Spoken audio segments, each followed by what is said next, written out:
नमस्कार मंडळी, महासंवाद मराठीमध्ये स्वागत। सध्या आपण मोगराळे येथे आहे आणि थदाळे गावापासून ते वीर येथे श्रीनाथ म्हस्कोबाच्या यात्रेनिमित्त एक संकल्प यात्रा पायी चाललेली आहे।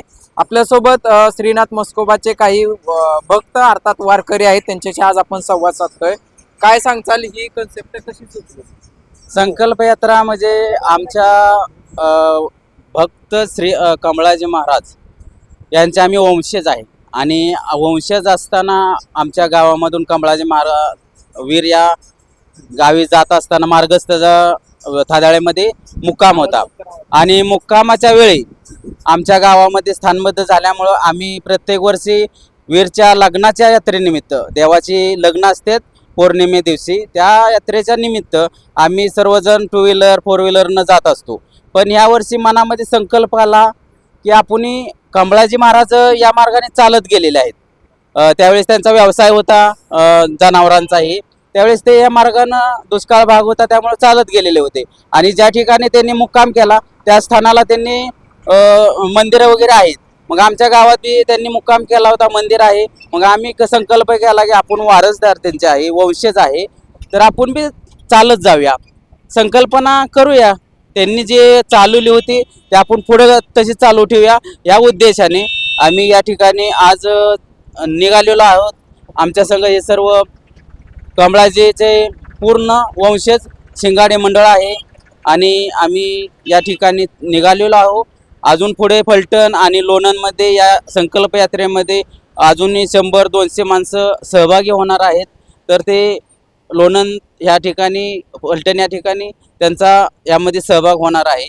तर आम्ही आज यात्रेच्या निमित्ताने लग्न असते त्या निमित्ताने आम्ही या ठिकाणी संकल्प चाललो आहे।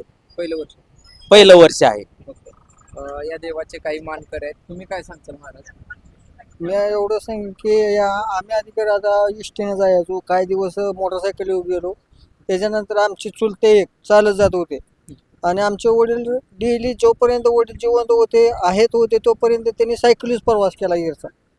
त्याच्यानंतर आता आम्ही पहिल्या वर्षी म्हणलं आपलं चालत एक बारी जाऊया, मग यात्रेला सपोर्ट बी दिला, मग आता माणसं बी जुळली, चालत चाललो।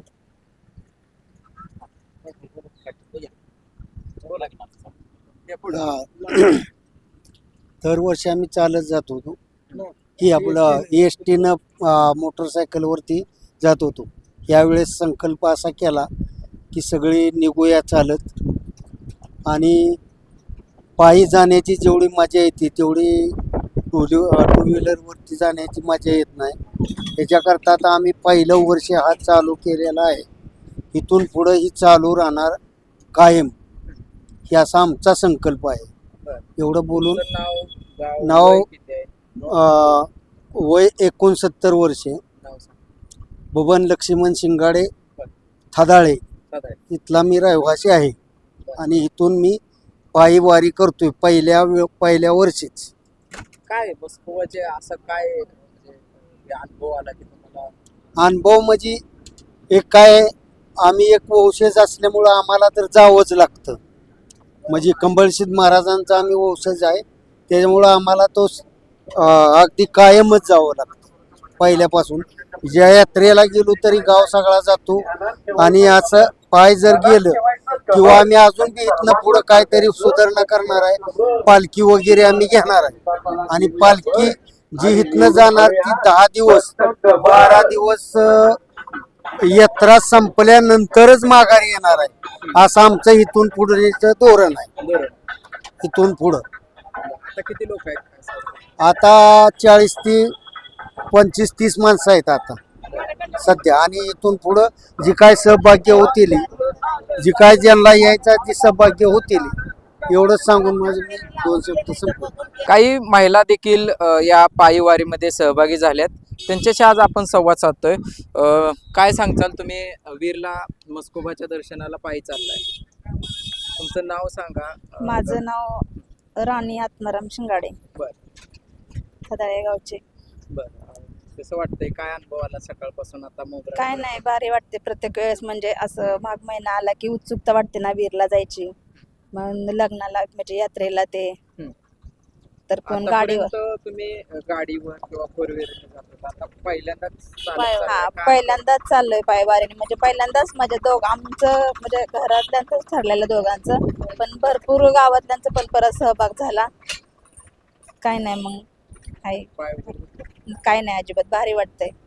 हा आजी तुमचं वय किंवा काय तुमचा अनुभव तर तुम्ही तर जरा फास्ट वय 55. नाव सांग सुरेखा भागवत शिंगाडे वय 55. थदाळे कसं गावात वाटतं आता भारी देवाला चाललाय? भारी वाटतंय. देवाला चाललोय ते भारी वाटतंय. काय वाटत नाही. पायवारी म्हटलं जावं देवाच्या दर्शनाला लग्नासाठी वीरगावला.